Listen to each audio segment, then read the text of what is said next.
Vamos dar início a mais um episódio do Pode Equilibrar. E você, se ainda não segue, por favor, bora seguir. Eu me chamo Marcele Gomes, sou fisioterapeuta. Me chamo Vitor Duarte, também sou fisioterapeuta. E hoje a gente vai aqui receber um convidado muito especial, João Ervilha. Seja muito bem-vindo. Obrigada por aceitar esse convite. A gente tem um interesse imenso de compreender como é que o movimento existe na sua vida, né? E antes disso, eu queria que você se apresentasse, mas não somente, João, como o master franqueado Prudential, o grande líder que eu sei que você é. Eu queria que você se apresentasse além. Vida pessoal, né? Quem é você? Diga. Bom, meu nome é João, eu tenho 39 anos, sou casado com a Carolina, sou o pai do Lucas, acho que eu sou um apaixonado aí por descobrir coisas novas. Eu acho que o movimento tem um pouquinho a ver com a minha vida, porque eu sempre busquei fazer coisas diferentes e coisas que, de certa forma, me desafiassem. Já morei, eu acho que em todos os cantos do Brasil. Já morei em São Paulo, já morei em Minas, obviamente, né? Já morei em Belém do Pará, já morei em Aracaju, agora Fortaleza, mas em termos de viagem, por conta da minha atuação, já viajei o Brasil inteiro. Então acho que já experimentei tudo que é cultura, tudo que é experiência. Já tive algumas experiências específicas no Himalaia, então já tive a oportunidade de conhecer, vamos dizer, o teto do mundo, o Everest, que deu origem hoje ao nome da minha empresa. Já tive a oportunidade de passar uma semana meditando, vamos chamar um retiro de meditação. Falaremos sobre isso. Já falaremos sobre isso. Já passei, dentre várias outras vamos dizer assim, atividades e experiências da minha vida que me fizeram entender a importância do movimento, a importância de sair, vamos dizer assim, não só do conforto, mas aquilo que a gente considera como padrão, né? Conhecer novas coisas, gente nova, experiências novas, abrir um pouquinho a cabeça e mudar um pouquinho a opinião. Bora começar no movimento lá do início. Uhum. Antes de você estar fazendo o que você faz hoje, eu queria saber das tuas experiências com o movimento na juventude, na adolescência. Quem era o João lá atrás? Acho que eu sempre fui muito apegado ao esporte, minha vida inteira. E acho que vou começando talvez pela escola. Acho que pegando essa questão do movimento, a vida inteira eu estudei numa única escola. Eu acho que a primeira grande mudança que teve na minha vida foi no primeiro ano, quando eu tive que mudar de escola para uma performance ridícula que eu tive na matéria de matemática. E depois vocês vão entender por que eu estou falando da matemática especificamente. Uhum. Aí meu pai falou assim, esse menino vai tomar pau, deixa eu mudar ele de escola. Aí me trocou para uma outra escola. Foi a primeira mudança que eu tive na minha vida, assim, na adolescência, né, obviamente, que causou um grande impacto, porque eu deixei para trás amigos, deixei para trás a minha vida já conhecida, e eu precisei dar um jeito de passar de ano. Então precisei aprender a matéria, e foi bem interessante, porque meu pai me colocou dentro do quarto, estudando 4 horas por dia, isso para um adolescente. É um absurdo. Mas esse momento foi quando eu virei a primeira chave, porque eu fiquei muito bom em matemática, né? E aí eu fechei as recuperações que eu tinha que fazer, e isso me abriu as portas para depois me tornar professor de matemática, acredita? Acredito. Eu acabei sendo professor de matemática da quinta e da sexta série. Com 19 anos, eu dava aula de monitoria, e aí aconteceu uma situação que a professora da quinta série precisou sair, e eles me convidaram porque os meus alunos gostavam de mim. Aí eu aceitei a bronca, né? Resolvi dar aula para quinta série, peguei o segundo semestre, depois eles me colocaram para dar aula de quinta e sexta série do primeiro e segundo semestre. Então, acho que foi a primeira experiência realmente de que fazer coisas novas abre portas, porque não é interessantíssimo você ter que ensinar o básico para uma criança de 10, 11 anos de idade. Eu não sei se você sabe a complexidade que é explicar número negativo. Sim. Pra gente é simples, né? -1, -2, agora vai explicar isso para uma criança. A partir dali, entrei na faculdade, já estava na faculdade nessa hora, né? Depois eu tive que realinhar com a minha formação, que eu sou formado em ciência da computação, mas nunca pratiquei, não gosto de ficar atrás do computador. Eu lembro que quando eu fui procurar meu primeiro Eu lembro que eu estava na faculdade, aí eu vi um stand de uma empresa. Essa empresa era PricewaterhouseCoopers, uma empresa de auditoria, que hoje em dia eles é chamada de PwC. E a primeira pergunta que eu fiz para eles foi assim, que tem que programar nessa empresa? Aí eles, não. Eu falei, então você me dá Vocês aceitam gente de ciência da computação? Eles aceitam. Então, ótimo. Eu peguei o formulário e, moral da história, né? Acabei entrando como trainee. Aí até lá eu fiquei até lá até os 26 anos, aí depois acabei entrando na vida que eu tenho hoje, né? Acho que seria Onde isso. é que nasce o líder, João? É na sala de aula, com a galerinha de quinta, sexta série? O primeiro desafio que eu acho que aí é complicado você não só ensinar número negativo, mas assim, coordenar a atenção de uma criança de 11 anos. A atenção eu tinha até uma certa forma, uma facilidade de coordenar, Aham. porque como eu era muito novo, 19 anos, eu tinha uma certa facilidade de me conectar com eles. Então, eu era o professor legal, entende? Uhum. Eu era o professor e eu chegava atrasado depois do recreio, porque eu tava jogando bola com os meninos e a dona da escola ficava doida comigo. E falando que eu tinha que ser exemplo. Aí eu falei, tá bom, mas eu tava com os meninos lá me aproximando deles e tudo mais. E me ensinou muito didática, e me ensinou um pouco sobre oratória, e principalmente a dificuldade que é hoje ensinar, eu acho que talvez eu tenha aprendido nessa época. E me ajudou muito, né? Muito mesmo. Então talvez a grande vantagem que eu tirei dessa época foi essa parte da didática e principalmente a oratória. E depois que você aprende a ensinar, acho que a vida muda, fica muito mais fácil, até para você aprender as Você coisas. E aprende a par- ensinando, né? Acho que aprende mais ensinando. Com certeza. Interessante. João, eu queria entender um pouquinho dessa movimentação que a gente estava falando sobre os esportes, né? Assim, na tua adolescência, na época de escola, tudo isso. Houve algum aprendizado que você conseguiu levar para a tua vida dentro desses esportes até hoje, que a gente sabe que você ainda pratica e tudo? Fora o LCA, que não prestava mais. Eu ia falar que o aprendizado é que o futebol é esporte radical, né? E que eu não recomendo para nenhum profissional autônomo. A Hoje, Prudência chegou aí, né? Ela faz sentido com isso. Ah, ok. na minha operação eu falo, ninguém pode jogar bola, brincando, gente. Mas aprendizado do esporte, o esporte, querendo ou não, ele depende só de você. E o esporte, ele não premia, vamos dizer assim, o seu histórico, né? Ele não premia o seu currículo, ele premia o tanto que você se esforça Isso. para chegar a um determinado lugar. Então, o esporte, ele me ensinou que, basicamente, eu dependeria de mim e somente de mim para conquistar o que eu gostaria de conquistar. E ele me ensinou também sobre competitividade.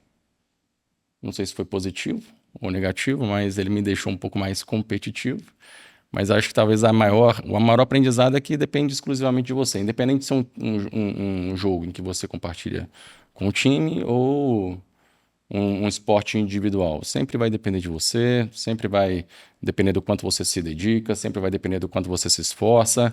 E se você cumprir as determinadas etapas que o esporte exige, você não vai se machucar, você vai ter uma performance interessante e você vai crescer e vai ter o resultado que você espera.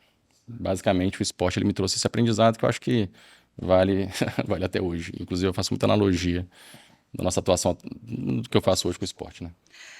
João, conta um pouco pra gente como é que foi esse processo em relação a surgir a experiência que te levou a Everest, no caso. Tem muito a ver com o movimento, né? Tem, E tudo a ver com o desafio movimento. também, que é uma coisa que te representa muito. Vai lá. Eu acho que todo mundo em algum momento passa por alguns questionamentos. A gente saindo da adolescência ali, eu entrei num volume de trabalho muito grande. E eu já entrei como trainee no mercado de auditoria e consultoria, que é um mercado que exige muito de você. É uma vitrine, te ensina muito, mas consome cada gota da sua energia. Então, chega num determinado momento que você precisa desenvolver técnicas para superar essa loucura mental que você entra. E a gente não é treinado para isso. A gente não é treinado para desenvolver habilidades mentais para superar essa, vamos dizer assim, não essa pressão, mas esse ambiente que é gerado pelo mercado de trabalho. E logo após esse ambiente de auditoria, eu entrei na área comercial, eu me tornei franqueado da Prudential, e é um outro ambiente extremamente também intenso diariamente. A única diferença é que agora eu dependeria exclusivamente de mim. Então, quando eu fiz essa transição, eu fiquei 2 anos como franqueado, e foi quando eu entendi que, poxa, legal, eu sou um profissional que hoje eu tenho flexibilidade de tempo, Graças a Deus eu tive um resultado muito bom como franqueado, como life planner da Prudential nesses 2 primeiros anos, me posicionando sempre no topo do ranking, vamos dizer assim, né? E isso me credenciou a ter oportunidades de, vamos dizer assim, explorar um pouco mais a autonomia que eu sempre buscava. E aí teve um dia que eu estava lá na casa da Carol, que é atualmente minha esposa, e a gente estava vendo aquele filme Everest. E nesse momento eu estava com a cabeça cheia de coisa, né? Pensando em 1 milhão de coisas ao mesmo tempo, com a cabeça cheia. E aí eu comecei a prestar atenção no filme, e aí tem um momento do filme especificamente, apesar do filme falar da tragédia de 96, mas tirando essa parte, em que os escaladores estão passando pelo Vale do Silêncio. O Vale do Silêncio é uma parte da caminhada ali, da subida do Everest, em que você atravessa a encosta das 2 montanhas que circulam o Everest. O Everest é uma montanha que a base dele nasce de outras 2 montanhas, basicamente. E aí, para se chegar no Everest, você tem que passar ao longo dessa encosta, né? E, basicamente, eles chamam de Vale do Silêncio porque você tem todo o vento, vamos dizer assim, paralisado, entre aspas, né? Você não se escuta nada, você só escuta a montanha e você tem aquela imensidão branca e praticamente zero barulhos, né? Você não escuta nada. Eu acho que vocês entenderam. Sim, Faltou a entendi. palavra, desculpa. Um silêncio que a gente desconhece. Silêncio absurdo, isso. E aí eu vi aquela cena, vi aquela calmaria, e eu virei, cara, eu preciso disso. Aí eu virei pra Carol e falei assim, lindona, eu vou escalar o Everest. Ela olhou assim pra mim e falou, tá bom. Foi aí que surgiu a minha vontade em talvez ter esse primeiro contato com, vamos dizer assim, esse primeiro movimento na fase mais adulta, né? Aí comecei a correr atrás, comecei a buscar as informações e acabei que tive acesso a essa experiência junto com o pessoal da Adventures Consultants, que é uma empresa da Nova Zelândia.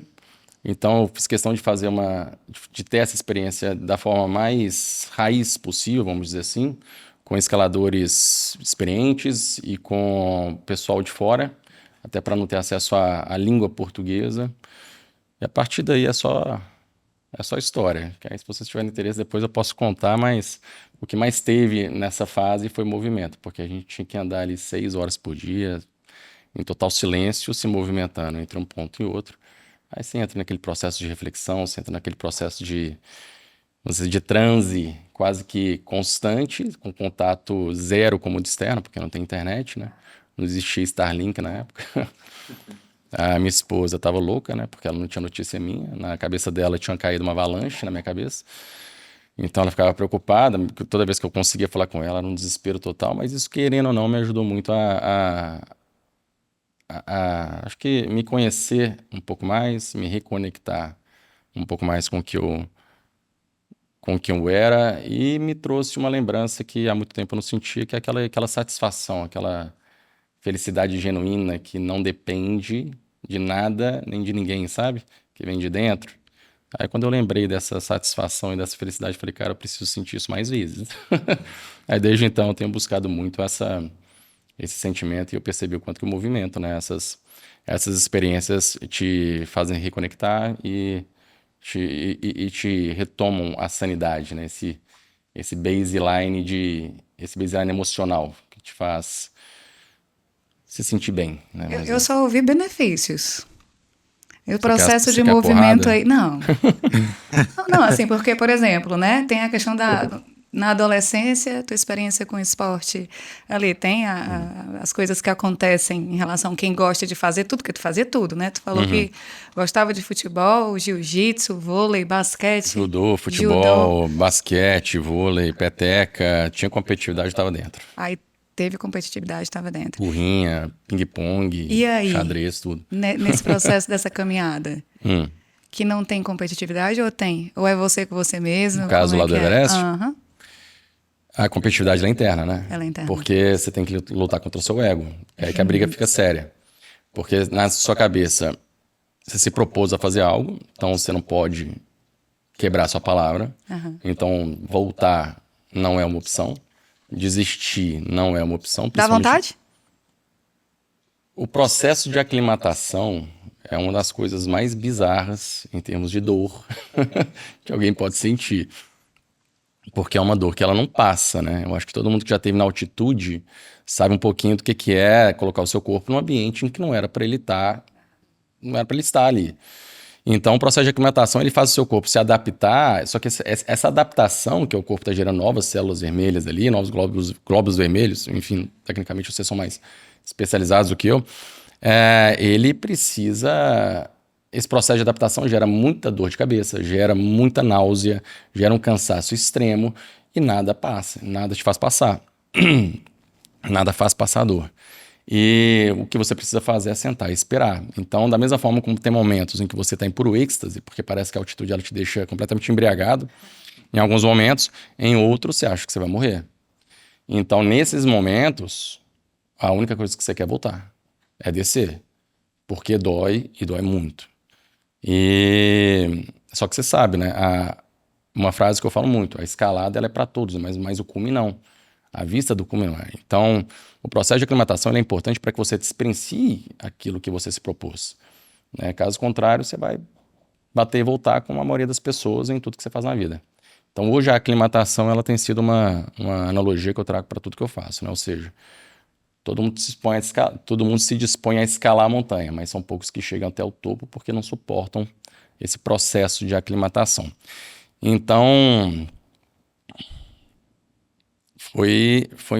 esse processo ele faz você querer voltar, respondendo a sua pergunta, né? Não sei se eu estiver errado, mas esse processo ele te faz querer voltar várias vezes. Aí você briga com seu ego, você briga com você mesmo, porque você não quer dar o braço a torcer. A minha esposa, na época, ela tinha feito um caderninho com vários recadinhos, o pessoal me apoiando, meus amigos, etc. Aí você lia os recadinhos, você volta para a família, né? Você fica extremamente emotivo, você fica extremamente sensível, você está do outro lado do mundo, você está a 8 mil metros não, que a gente não chegou nessa altura, mas você está ali a 6 mil metros, 5 mil metros de altura, passando frio, que vocês não imaginam, sem conseguir respirar direito. O que eu estou fazendo aqui?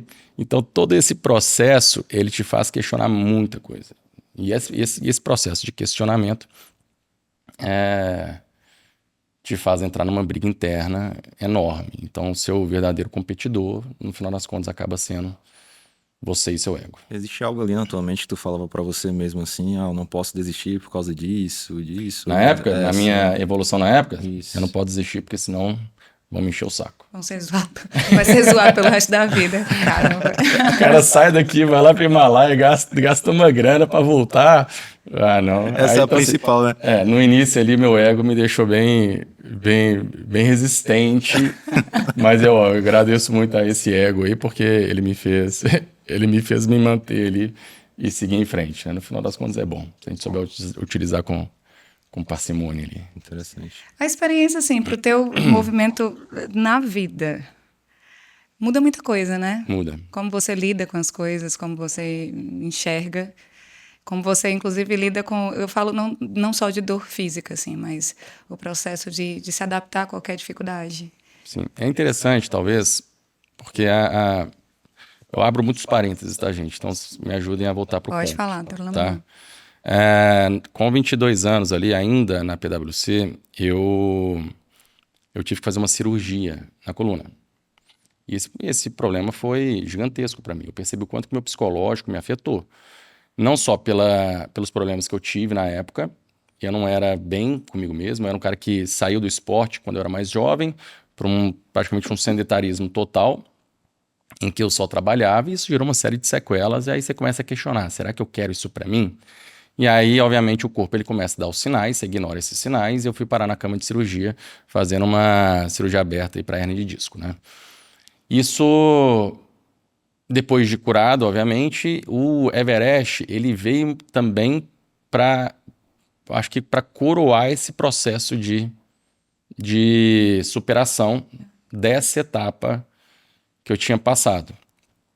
E de lá para cá, eu passei a tomar muito mais cuidado, passei a ter muito mais cuidado na forma como eu cuido de mim e cuido do meu corpo. Eu falo que todo mundo às vezes precisa de um trauma ou de um autoconhecimento enorme para conseguir mudar. Infelizmente, eu tive que fazer isso através do trauma, que foi essas lesões que me atrapalharam muito, e praticamente me tiraram do esporte, que era aquilo que eu mais gostava de fazer. E aí uma experiência como essa do Himalaia, do Everest, eu falo assim, qualquer experiência que te tira da rotina, ela te faz sair do olho do furacão. Então, quando vocês falam movimento, esse movimento é extremamente importante para você sair do padrão que você leva a sua vida. Hoje, muitas vezes, o nosso dia a dia, a gente aperta o controle ali no modo automático e a gente vai seguindo sem perceber. E a gente acha a gente acredita que a gente está presente, né? Só que na prática a gente está repetindo as mesmas ações, os mesmos vícios, e naturalmente os resultados se tornam os mesmos. Então tudo que te traz para fora desse olho do furacão, para tudo que te traz para um outro ambiente, te faz enxergar aquilo que você fazia antes com outro olho, com outro olhar. E esse outro olhar ele é extremamente importante para você se criticar, para você julgar se você está seguindo o caminho certo, se você está tendo coerência com quem você é. E essa coerência talvez seja o que hoje, com 39 anos, eu tenho mais buscado. E é por isso que eu tenho me proporcionado cada vez mais experiências que me tirem desse modo automático, né? E aí o movimento, ele me ajuda muito nesse aspecto, né? E no meio disso veio um Iron Man. Ele acha pouco, ainda vem. É pouco radicalismo, né, na vida desse rapaz aí. Eu gosto de ouvir essas coisas. Vai lá. Como é que foi isso? Por quê? Nessa linha, eu tinha feito minha segunda mudança de cidade.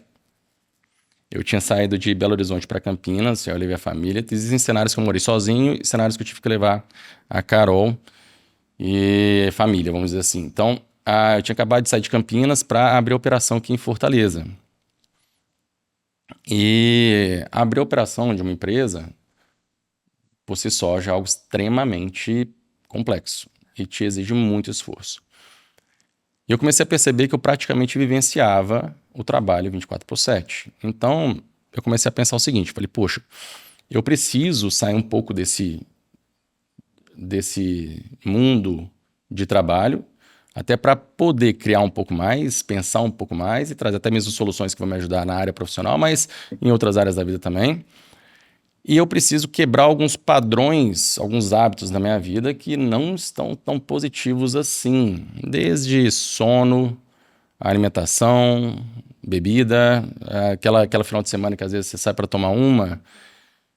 Isso, para quem está numa pegada profissional muito forte, atrapalha de um jeito que vocês não acreditam, mas acaba que a gente às vezes vai tomar uma cerveja em casa e isso acaba sendo um alívio, um alento para uma semana de trabalho pesada. Então tudo isso, na hora que você começa a analisar de fora, fala assim, cara, por que eu tenho esse hábito? E aí você começa a questionar os seus hábitos e eu vi no Iron Man. Comecei a conversar com muita gente, eu sempre fui fascinado com esse nível de performance. Eu tinha colocado na minha cabeça que um dia eu faria o Iron Man. E aqui, coincidentemente, em Fortaleza, tem o 70.3, que é um desafio enorme. Não chega a ser um Ironman full, mas ainda assim são 21 quilômetros. Tu já corria, tu já nadava? Nada. Tu decidiu e começou tudo. Eu tenho um vídeo meu no Instagram em que eu postei, na verdade eu fiz esse vídeo no dia que eu decidi fazer o Ironman. Eu tinha corrido 6, 7 quilômetros a um pace de 6:30. Eu tava morto na Praia do Futuro ali.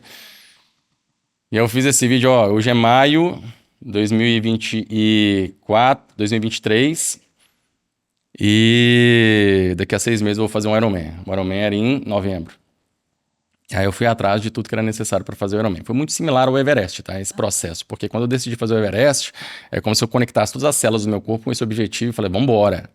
Então eu busquei tudo que era necessário para fazer o Ironman, da bicicleta ao coach, a nutricionista, moral da história, vamos fazer esse negócio. E a ideia principal, como você me perguntou, foi muito mais para quebrar esses hábitos e também para me tirar um pouquinho dessa loucura do dia a dia.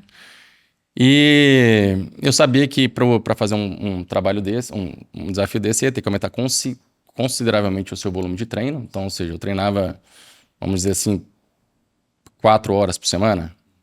Aí você levanta isso para quase 20 às vezes, numa intensidade absurda. É óbvio que você vai escalando, mas eu tinha pouco tempo, eu tinha 6 meses, não é tanto tempo assim. 6 meses, uma 6 pessoa meses. que não corria 10 quilômetros, Pouco tempo. não Não tinha corria 10 costume de quilômetros. pedalar, nem nadar. Nada, nunca tinha pedalado. Inclusive, pegar uma bicicleta, uma TT, para quem não sabe, a TT é aquela bicicleta que o pessoal fica encaixado. Quando eu descobri que não tinha freio aqui, eu quase desesperei. Eu fui igual uma criança, né? Eu fiquei quase 3 meses tentando clipar, que é o que a gente chama. Foi a situação mais patética do mundo. A minha esposa olhava para aquela situação e falava assim, João do céu, você não vai conseguir. Eu falei, eu vou. Moral da história, deu tudo certo. Mas nunca tinha feito nada. Nunca tinha feito nada. Então, assim, o pessoal fala, cara, você é triatleta? Eu falo, eu não sei se eu posso me... Se Eu fiz a colocar. prova, né? Mas eu não posso me chamar, talvez, de triatleta, porque foi um desafio específico na minha vida que eu coloquei o foco, fui atrás e concluí. Ponto final, né? Mas hoje eu tenho muita saudade, tenho muita vontade de voltar. Mas de uma forma muito mais prazerosa, porque não foi nada prazeroso. Nada prazeroso. A gente gosta muito de falar sobre a dosagem, né? No caso, a tua dosagem ela não é tão calculada assim, ela é de uma vez só, né? Porque Foi quando a gente extremamente intenso. começa, a gente geralmente começa correndo, depois vai pro pedal, aí depois começa a nadar pra juntar e depois ir pra algo como esse. E isso é um tempo de 1 ou 2 anos. Corre uma maratona, Corre né? uma meia, Vivencia uma uma maratona, coisa... isso. Algo ali bem menor do que isso. E pra ti essa dosagem, tu acha isso normal na tua vida já, né? Desde de pequeno aí, não, eu vou fazer isso e independente do que for, tá marcado pra tal dia, eu tenho que fazer de qualquer forma. A regra é clara, né? Na minha cabeça é o seguinte, eu tinha um porquê. Uhum. Sim, O meu porquê faz muito não sentido. fazia muito sentido eu concluir, porque eu estava mais preocupado na conclusão do processo do que em me conectar com o triatlo em si. Então, ou seja, eu queria passar por esse processo porque eu sabia que esse processo iria organizar o meu sono e me fazer dormir melhor, iria organizar meu estilo de vida, eu seria obrigado a fazer isso. E, acima de tudo, me faria pensar, né? Ou seja, tem meus momentos de criação, de ócio criativo ali, no momento em que eu não estava fazendo nada, eu estava no meio da bicicleta. Se eu atendesse um telefone ali, eu morria. Então, você não atende. No caso, o João, tá? Hoje em dia, os triatletas, eles dão até pirueta na bicicleta. Mas se eu desviasse um pouquinho ali, já era. Certo. Mas estabeleci o objetivo e fiz... E me propus a passar por esse objetivo de uma forma completa, fazendo todo o processo, o ciclo do Iron, e concluindo a prova abaixo de 6 horas, que era o meu objetivo, para que eu pudesse usufruir dos benefícios o mais rápido possível. Porque você tem uma operação nova, a gente estava entrando no 2º ano, a operação tinha 1 ano e pouco, ou seja, era um bebê, a empresa ainda, né? Qualquer empresário vai concordar comigo. E você ainda se enfiar num triatlon, muita gente me chamou de louco, né? O que você está fazendo, meu amigo? Vai cuidar da sua empresa. Isso já é um esporte radical por conta própria. Mas talvez aquela vontade de fazer diferente, né? E realmente sair do padrão, falar, todo mundo faria isso. Eu quero um pouquinho mais de pimenta aqui, vai. E eu sei que essa pimentinha ela vai me levar para um outro nível. Então é como se você tivesse graduado. Então, ou seja, concluí o Ironman, graduei, já está no currículo, vamos embora. E eu passei por... E de fato, eu tive o benefício de tudo aquilo que eu queria. Eu precisei entender o sono, eu precisei entender a alimentação, eu precisei entender cada uma das etapas. E eu acho que talvez o grande virada de chave para mim no Ironman foi o dia que eu realmente decidi desistir. Eu cheguei para minha esposa e falei assim, Carol, eu vou desistir porque eu tive uma lesão no joelho. E a Carol, me conhecendo, ela falou assim, João, vai lá pro quartinho lá, faz uma meditação, dá uma respirada e depois você toma a decisão se você vai desistir ou não. E aí, nesse momento, de novo, você se reconecta, você pensa um pouquinho nos seus motivos, aí foi nesse dia que eu realmente já estava no meio do ciclo ali, que eu decidi realmente, falei, não, eu vou concluir essa prova. E aí, quando você toma essa decisão, e a decisão é importante, acho que nesse momento você tem não só a sua decisão, a energia e todo o resto se alinha e aí o resto é consequência. E vem de novo um processo onde a tua competição principal é contigo, é com teu ego, é um alinhamento de processo com você mesmo. Só que é interessante porque o seu ego ele é massacrado, né? Assim, a sua dignidade vai pro breve. Brejo, com certeza. Então, é igual a aclimatação, ela também acaba com o seu ego. Realmente, tu sempre vai para um outro nível. Mas eu acho que a tua cabeça, ela alcança esse nível com mais facilidade, João. Você se propõe, você se coloca, enfim. Mas, e o corpo? Existe um preço sobre esse Existe. processo? Acho que você sabe muito bem. Acho que depois, talvez, depois dessa cirurgia que eu fiz na coluna quando eu era mais novo, ter passado por esse processo da forma como eu passei do Ironman, aí veio a conta, né? Que hoje, olhando para trás, a gente vai falar sobre a conta daqui a pouquinho, que hoje, olhando para trás, graças a Deus que ela aconteceu. Porque ela me trouxe, talvez, para a maior evolução que eu tive nos últimos, acho que na minha vida inteira. Esse ano de 2025, em termos de evolução, foi um ano, assim,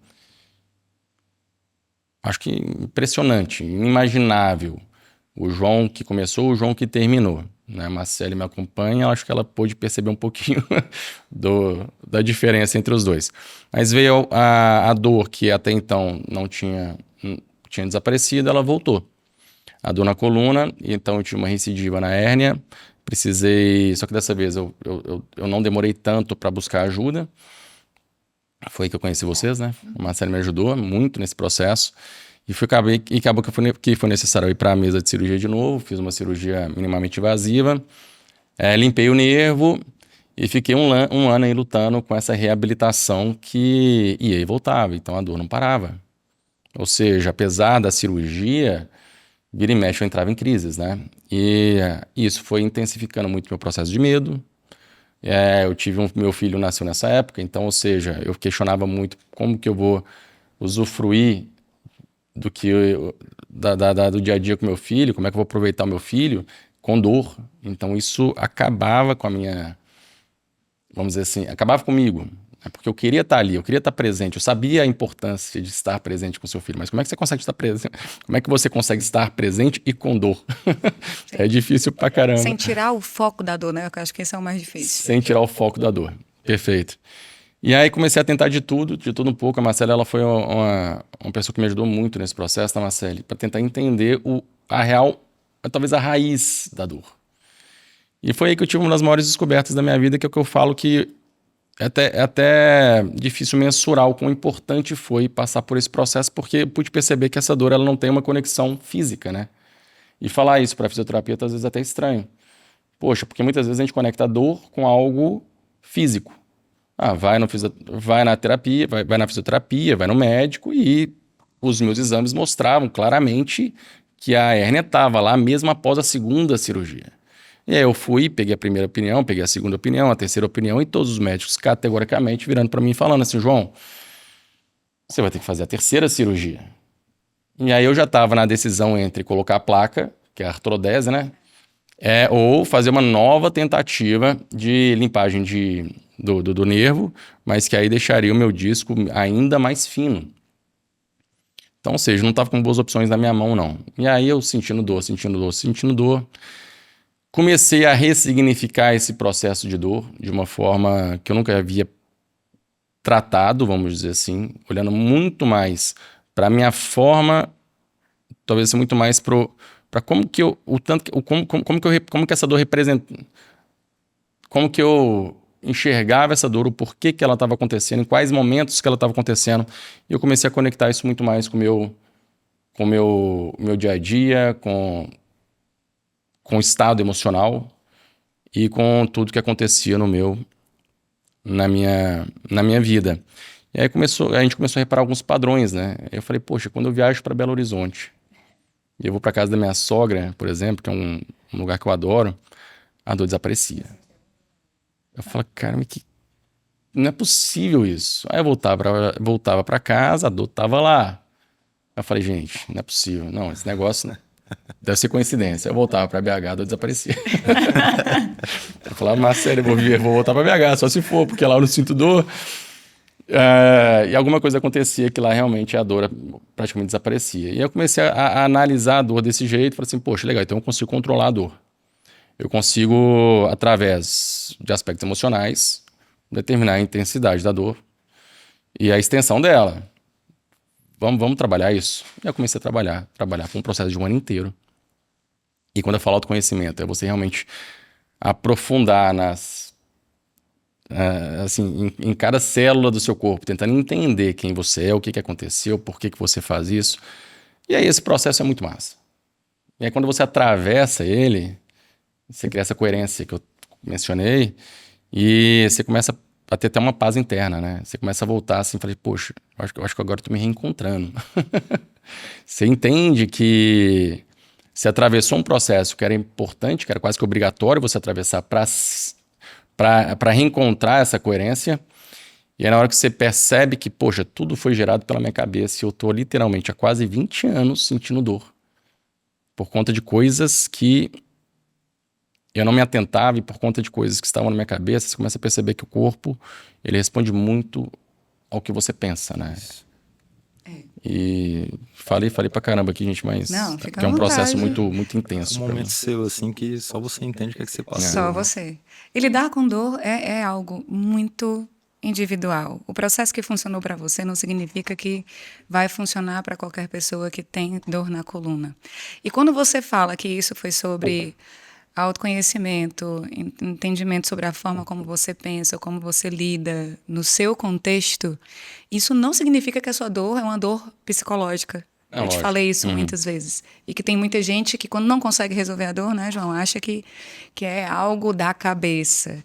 Essa expressão é muito cruel, é muito dolorosa, né? É injusta. É Sim. injusta, que não é apenas é a necessidade desse ajuste, talvez desse lidar com você. Só que foi um ano que eu acho que você não precisou mais se submeter ao extremo Não. para poder se conhecer em um outro nível. Sim, perfeito. Eu não preciso passar por isso de novo, se Deus quiser. Não teve necessidade de se expor. Eu acho que, na realidade, até a dor dessa vez te obrigou a ter que lidar nesse processo de uma forma que não era mais você se desafiando, se expondo a algo que te fazia parar para refletir, para pensar. Você falou bem. A dor, voltando com o ego e pra mesa, eu acho que a dor, ela te obriga a deixar o ego de lado, né? Ela te obriga a sentar e falar, peraí, vamos reavaliar tudo o que está acontecendo. Seu modus operandi, legal, maluco, vai fazer Ironman, vai escalar, vai pro meio das montanhas, bacana, mas vamos aprofundar um pouco mais agora? Vamos sem ter que se submeter a essas loucuras. Segura ele aqui, como é que segura ele? Como é que porque bota a rédea? Esse modus operandi não vai conseguir, você não consegue manter isso, principalmente com o filho nas costas agora, durante muito tempo. É verdade. Deu certo. Aí fiquei bem feliz aí com esse processo. Esse autoentendimento, ele é muito importante, né? Você sentar ali, às vezes no básico você entende o que é que tá causando aquilo ali, né? E muitas das pessoas, elas procuram sempre uma resposta que seja muito visível ali naquele momento, né? O João dava aula. O João sabia mais de exame de imagem do que muito Isso. médico, sabia muito de tratamento de Exatamente. coluna. É você pegar um exame de imagem ali e olhar, acho que é por causa dessa extrusão aqui, é por causa desse osteófito aqui, é por causa disso daqui, tá vendo que o disco tá menor, eu acredito que seja por causa disso, e às vezes nem é. Né? E você tem um entendimento maior sobre isso. Além do estudo teórico, o estudo pessoal, né? Que ele parou ali, entendeu o que é que ele estava passando e...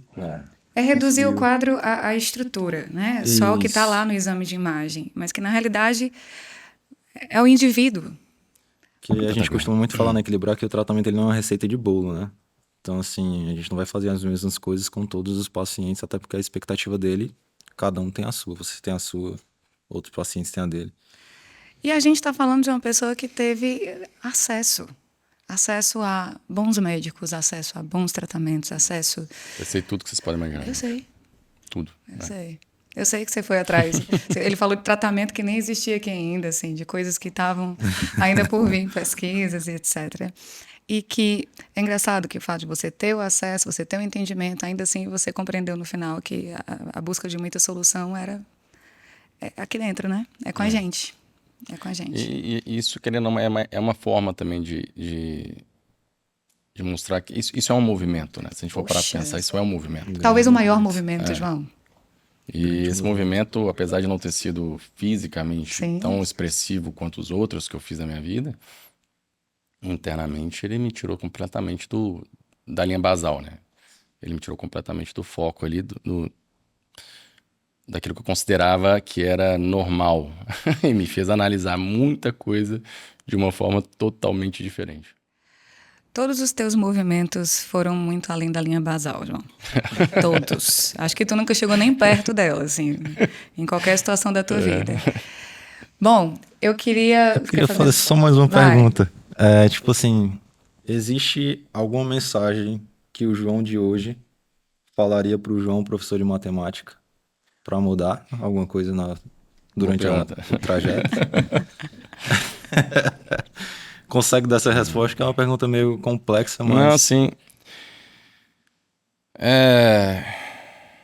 esses dias eu tava vendo uma entrevista, que eu acho que tem uma frase muito importante, né? Eu acho que a gente tem, que ele falou assim, era o CEO da Nvidia falando, e ele terminou o vídeo falando que a gente tem tempo de sobra.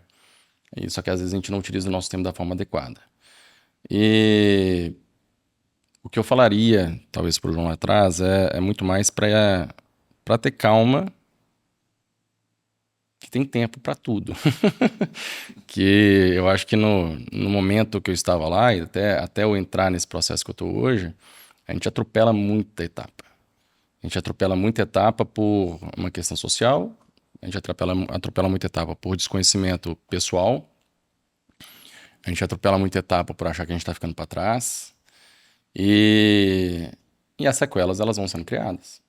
Então, eu sei que é difícil um menino de 19 anos ter esse Competitivo. competitivo, né? Sanguinário, vamos dizer assim, ter esse tipo de mentalidade. Mas eu acho que hoje, acima de tudo, eu falaria, é uma coisa que eu me falo consistentemente, porque hoje eu falo a mesma coisa, né? Eu tenho quase 40 anos, eu preciso acelerar, eu Tem o preciso dar um Luquinhas. jeito. E hoje em dia, o que eu mais falo pra mim é calma, calma. E o Lucas, quando ele veio, ele veio pra provar isso pra mim, né? Porque se eu acelerar agora, eu perco ali. Então, para quem não tem filho, é uma ótima forma de você se forçar a ter calma, né? Mas eu falaria, calma que tem tempo de sobra, as coisas os pontos eles vão se conectar, desde que você esteja em movimento. Isso é uma coisa que eu levo para minha vida. Faça aquilo que normalmente você não tem o costume de fazer, se mantenha fora do padrão, do seu padrão, vamos dizer assim. Evite ficar numa mesma linha de raciocínio, num mesmo local muito tempo. E cada movimento que você fizer na sua vida vai te ensinar muito. Não fica parado. Se conectou com o movimento no final, mas não foi por querer, não. Mas, literalmente, se você não. Eu estava conversando esses dias com um grande amigo. Se você mantiver esse movimento constante, saindo daquilo que você tem como padrão, as coisas elas vão dando certo, as coisas vão evoluindo e os pontos vão se Vão conectando. acontecendo, né?